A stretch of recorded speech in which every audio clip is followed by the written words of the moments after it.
Sakderenge nglajengaken mirsani video sakjangkepipun, kula aturi kapurih nutul tombol subscribe supados boten ketinggalan video salajengipun.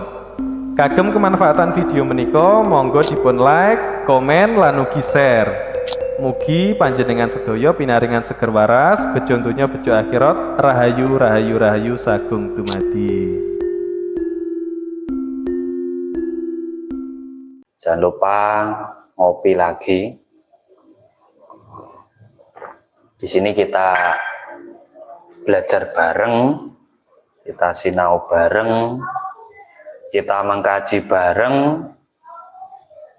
agar bisa memberikan pemahaman untuk merubah pola kehidupan kita menjadi yang realistis. Di sini yang akan saya bahas yaitu tentang magnet rezeki. Banyak sekali pemahaman-pemahaman, ilmu-ilmu yang mungkin sudah panjenengan dapatkan tentang magnet rezeki atau magnet uang. Karena mayoritas orang pastinya pengen hidup kecukupan, kaya raya, sehat, keberlimpahan. Makanya banyak sekali ilmu yang ingin dipelajari tentang menjadi magnet rezeki. Sebelum kita menjalani ilmu magnet rezeki, ya kita harus paham sebenarnya apa sih magnet rezeki. Di saat diri kita ingin tidak wirawiri, tetapi rezeki datang kepada diri kita. Jadi menarik, memikat sesuatu datang kepada kita, sehingga yang datang itu menjadi sebuah rezeki pada kita. Nah, untuk menjadi magnet uang atau magnet rezeki, terutama yang kita cari saat ini, mayoritas orang itu adalah uang. Di situ sebenarnya bisa sampean peroleh di saat sampean kembali kepada diri sampean sendiri. Ada pelajaran tentang meditasi, tentang merenung, tentang perenungan, tentang membaca diri panjenengan. Di situ di saat panjenengan ingin menjadi sebuah magnet untuk rezeki, dalam perenungan sampean seharusnya sampean gali kualitas yang ada pada diri panjenengan sendiri, sehingga sampean menemukan daya tarik apa yang saya miliki sehingga orang itu mau datang kepada saya, karya apa yang saya miliki, potensi apa yang ada dalam diri saya. Jadi jangan buru-buru percaya, diam uang datang sendiri, diam dapat 100, diam dapat ini, diam hutang lunas. Ya itu nanti sampean akan termakan hal-hal yang justru akan membingungkan diri panjenengan. Segala sesuatu yang datang kepada panjenengan itu pasti ada sebabnya. Nah, cobalah gali sebab pada diri panjenengan itu kenapa rezeki itu bisa datang kepada panjenengan.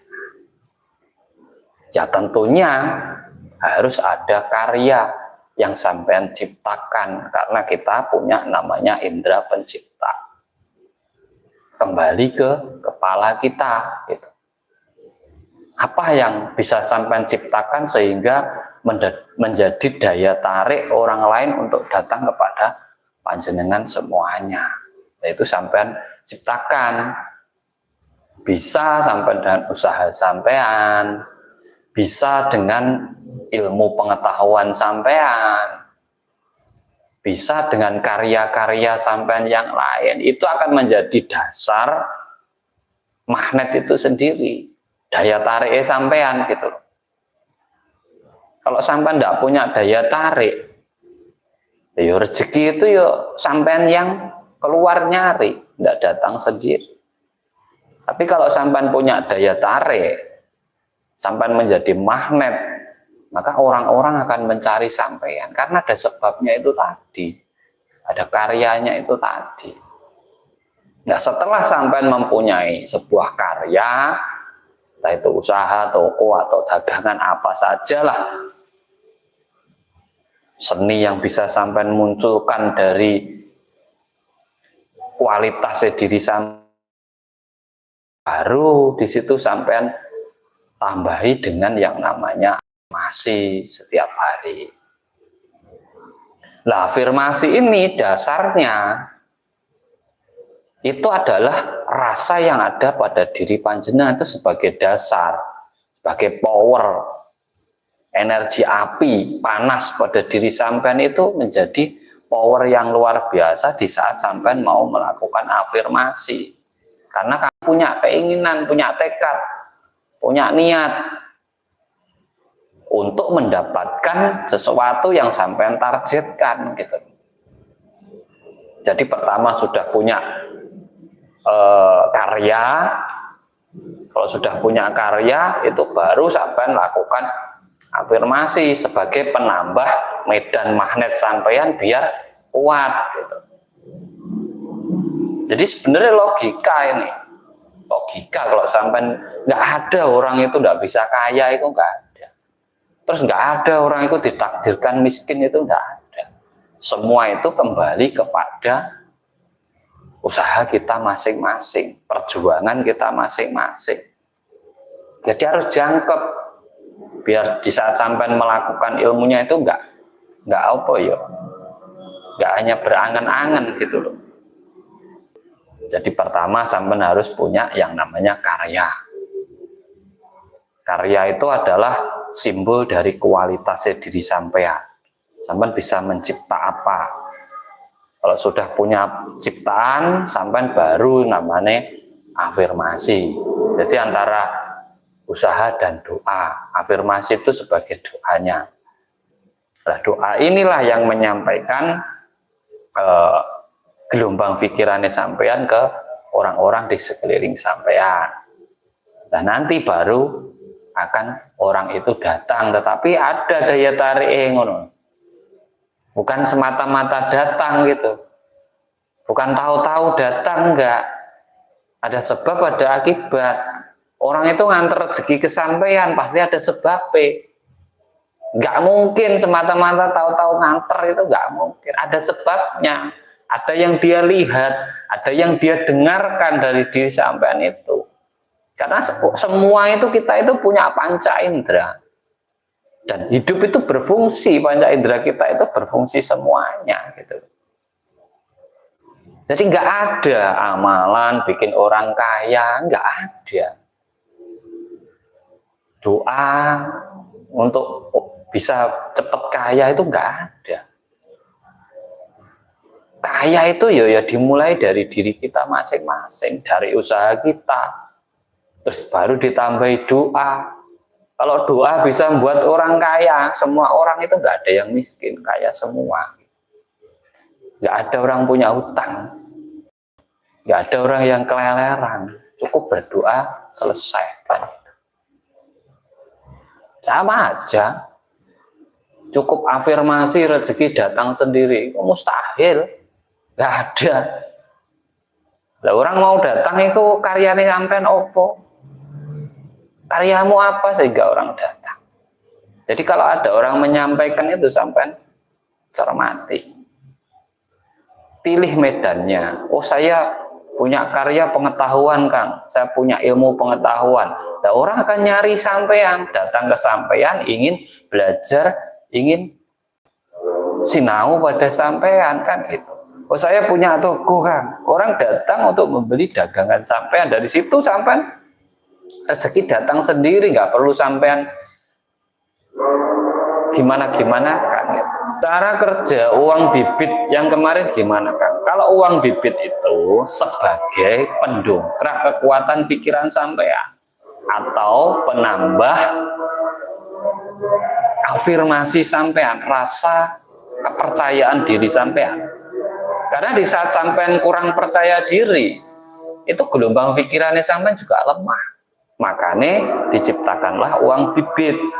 Di saat sampean membawa itu, rasa keyakinan diri sampean, mental sampean kuat lagi. Sama halnya diciptakannya tempat pesugihan. Kalau sampean datang ke situ, sampean itu merasa kalau saya datang ke sini pasti kaya gitu. Sama. Jadi ada penjelasannya, bukan semata-mata gaib. Kita itu hidup di alam gaib dan nyata. Alam gaib itu ada dalam diri kita, nggak bisa kita lihat, rasa kita, pemikiran kita itu nggak ada bisa lihat, tapi bisa kita nyatakan dengan apa? Gerak kita, dengan usaha kita, dengan perjuangan kita. Yang gaib menjadi nyata. Niat kita itu awalnya gaib, nggak ada. Wah, aku pengen punya mobil, itu gaib, masih pengen, belum ada. Tapi karena usaha dan perjuangan kita, akhirnya kita beli beneran, jadi nyata. Wah, saya pengen punya anak, itu masih gaib. Makanya semua itu berasal dari satu yang nggak ada, menjadi ada, kembali nggak ada lagi. Nah, itu buat teman-teman semuanya harus dikaji gitu. Jangan mudah percaya.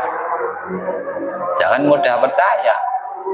Karena saya sendiri mengalami kejadian di mana kita dalam kondisi yang sangat terpuruk, berbagai amalan, berbagai doa kita sudah kerjakan, tapi tanpa adanya karya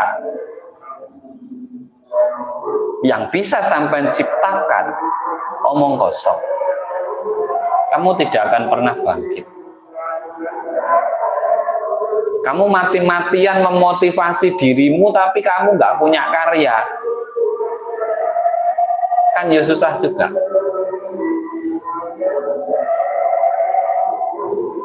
Sampai tawarkan sesuatu, tapi sampai nggak punya sesuatu itu. Terus orang datang ingin mencari sesuatu itu ternyata nggak ada, kayak susah juga. Makanya untuk menjadi magnet itu, satu, punya usaha, dua, rajinlah afirmasi setiap hari yang positif tentang usaha sampean, tentang niat tujuan sampean. Tiga, kamu harus bersosialita yang luas, sosialnya diperluas, gak usah memilah-memilih, semua sampean rangkul. Nah, itulah yang akan menjadi daya tarik panjenengan semuanya. Untuk pengen cepat kaya dan sukses, dalam meditasimu, kajilah dirimu, renungkan dirimu, munculkan karyamu. Setelah muncul karya, baru sampean berdoa atau afirmasi setiap hari rutin, jangan waleh. Jangan ragu juga, sampaikan, karena kamu juga mendengar dan itu bagian dari memprogram pikirannya sampean. Setelah itu sosialnya yang luas, jangan membatasi satu dengan yang lainnya. Nah, di situ nanti sampean akan rasakan sendiri perubahan pada hidupnya sampean. Iku wis mutlak iku. Karena rezeki itu ada yang mengantar, bukan datang sendiri. Terus yang nganter itu pasti punya sebab, dia kenapa diantar rezeki ke kamu, bukan semata-mata hanya mengantar, kecuali orang kasihan itu sebabnya kasihan no. Itu tadi belum makan seharian diantar loh, ada sebabnya gitu. Tidak semata-mata orang tidur diantar makan itu enggak ada sebabnya gitu. Kalau kita dalam masyarakat itu bisa belajar dari pola kehidupan kita, itu kan guru yang luar biasa. Kita harus pelajari, itu namanya belajar ke semesta. Ke semesta itu sudah bersinergi dengan kita, nyatanya kita sudah hidup di semesta itu sendiri. Gak usah sampai cari ilmu menyinergikan diri dengan semesta. Sampai itu sudah sinergi, nah nggak sinergi sampai yo nggak hidup. Jadi yang harus dipahami itu seperti itu, biar sampai nggak terombang-ambing oleh ilmu yang nggak jelas gitu. Karena di saat dapat ilmu, sampai juga harus dapat penjelasan gitu. Makanya kalau belajar dikasih tahu ilmu, suruh jelasin sampai sejelas-jelasnya sampai paham. Kalau tidak paham, masih larinya ke goib kemana, sampai suruh jelaskan lagi sampai benar-benar paham. Karena apa? Tidak ada ilmu yang tidak bisa dijelaskan. Semua itu bisa dijelaskan. Lur ya. Kalau ada kata-kata saya yang kurang berkenan, saya mohon maaf yang sebesar-besarnya. Kita tetap belajar bareng terus. Doa terbaik saya buat panjenengan semuanya selalu diberi kesehatan, dilancarkan rezekinya, disembuhkan dari segala penyakitnya, dikabulkan, diwujudkan segala harapan, cita-cita dan impian sampean, dijauhkan dari segala mara bahaya, dilindungi oleh Tuhan dan semesta alam, serta dalam hidup panjenengan semuanya mendapatkan kemuliaan, kebahagiaan, kedamaian, kesejahteraan bersama diri sampean, orang tua sampean, keluarga, dan masyarakat di sekitar sampean semuanya. Dari saya matur suwun, ada kurang lebih, ada kata-kata saya yang kurang berkenan, saya mohon maaf yang sebesar-besarnya. Salam cerdas, salam rahayu, rahayu, rahayu sagung dumadi.